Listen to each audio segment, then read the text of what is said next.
Welcome back, everybody.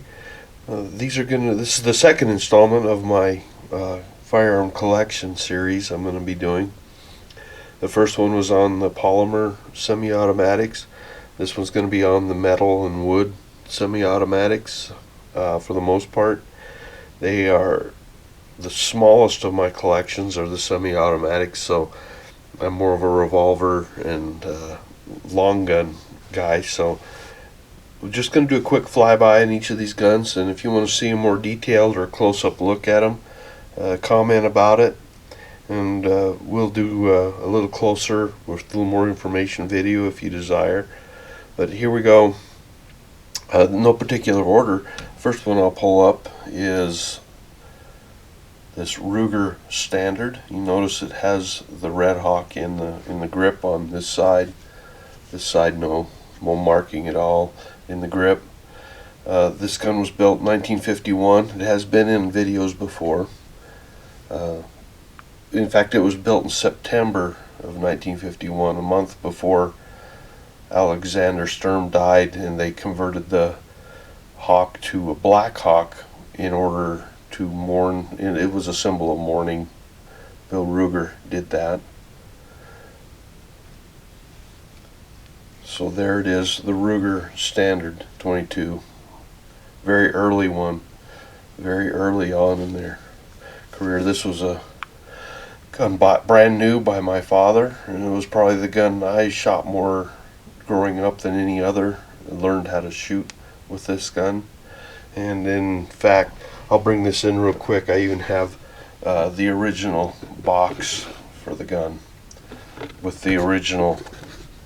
It's a little worse for wear, but original manual for the firearm too. This has been verified by Ruger as to the build date. Had them send me a letter on it, and the verification that everything was correct on it, and it is. Next in the line is the Ruger, my Ruger that I bought, so I don't have to shoot that one. In fact, I haven't shot it in probably 10 years that I've had it in my possession, as my father kept it in his possession before he passed on. This is my Ruger Mark III. A few modifications. It's a Mark III Target, actually, with the bull barrel on it. Came with the Target grips, which I didn't like because they were too big. I have short fingers. I have thick hands with short fingers, and it's hard to get grips to fit me. And that's why I don't like finger groove grips much for the most part. It's been modified a small amount. I've only had it, I don't know, maybe 4 years or so. Not very long. It's a very enjoyable gun to shoot now, but like I say, I had to get rid of the Target grips, and I actually showed putting on these Altamont grips that are much thicker than the plastic ones you can get from Ruger. So this have the indicator removed. It's an extended magazine release, and a few things to make it run a little bit smoother so it drops the magazine better. Wished I would have waited and got a Mark IV. In fact, I might be selling this in the future and going that route. I would rather have a Mark IV, I think, or at least give it a try. Even though this is a very fine firearm, nothing at all wrong with those. So there it is, the Ruger Mark III Target. Next in line, another Ruger. This is actually my wife's firearm. It's the Ruger SR 1911, lightweight commander. She fell in love with the 45 auto cartridge, and when we took her little Ruger P89 9mm out, she compared to my 1911, she decided she wanted a 1911. So she ended up with this very fine firearm. Nothing wrong with these at all. The fit and finish is pretty good. In fact, it's top notch. Excellent trigger.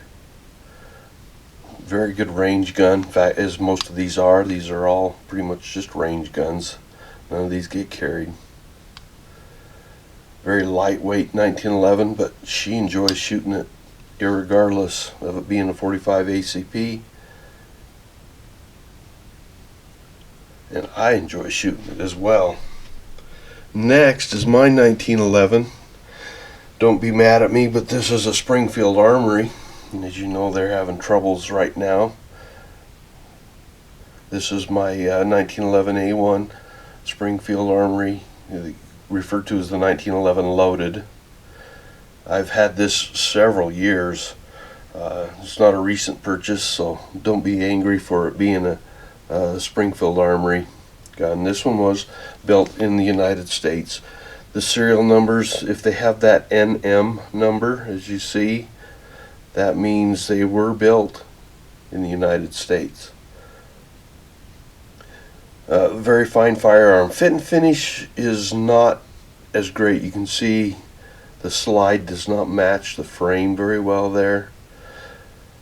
And I bought this, I can't remember, maybe 8 or 9 years ago at least, and it was my first 1911, and I was not that familiar with 1911s, but this one appealed to me. Excellent trigger and excellent shooters. Never had a malfunction with it. You see it has target sights, but I'm thinking of selling this one and possibly getting a Colt as a replacement, but not for sure on that yet, because there's really nothing wrong with this one. In spite of it, I wouldn't buy another Springfield at this point in time till again that gets straightened out on what they did in Illinois. It does have a lock on it, as you can see, and I've contemplated taking that off. It came with a two-piece guide rod. Incidentally, these have all been safety checked. No magazines in there, all empty. And I replaced it with a Wolf one-piece guide rod, which I like better. And I'm contemplating still taking that lock out, putting a new back strap on it, and replacing the spring setup in it so that it eliminates that lock. But so far it's given me no problems, and a good accurate gun. Next, right in front, is the Tokarev TTC, Romanian Tokarev. I've done videos on this before. You can see it has the safety on it required for importation. You can see the date, 1953, I believe that is. And the star grips that are on it, I was happy to get that. It came with the holster. Aim Surplus, I believe I ordered this through. I did an unboxing video of it. I've got the holster, 2 magazines, lanyard, cleaning kit. Everything came with this, and you can still find these, but I don't believe they're coming with the hammer or with the holsters and accessories anymore. But I highly recommend you get one. Shoots the 7.62 by 25 round. Very potent little round, a little more potent than the Mauser round it's based on, little bottleneck cartridge. Only problem I've had is a little bit of bite into the web of my hand from this hammer. Common problem with them. I just wear a glove when I shoot it, and it doesn't always bite me. Depends on how good I'm gripping the gun that day. But very fine, fun firearm to shoot. So there it is, the Tokarev TTC from Romania. And the last one in my collection is my Beretta 92 FS. This one's been modified somewhat. You can see the grips are not original. Those are Beretta grips that are on it. Of course, 9mm. This one also has, again, it's empty, been safety checked. So I'm going to cock the hammer here, and if I put the safety on, of course it drops like normal on a Beretta would. It's a decocker. But if I take off, it releases. This is a G conversion that's on this gun. It was done by me with the kit from Beretta themselves. It's an excellent upgrade to this gun if you don't want the safety to stay on. And now it's double action pull. One of my favorite firearms. I generally like 45 ACP more than 9mm, but have to admit there's nothing at all wrong with a good Beretta 92 FS.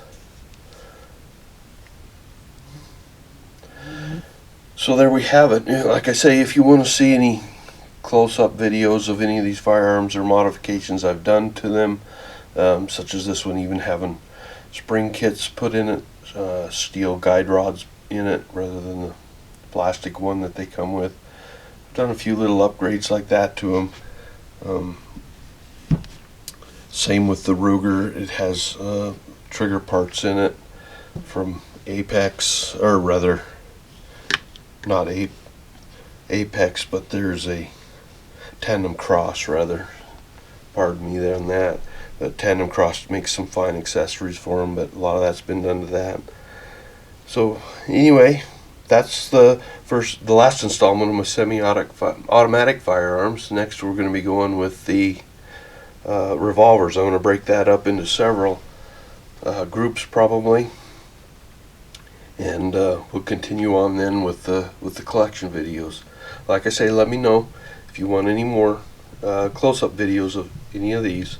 Let me know and we'll make a video for you. Thanks for watching.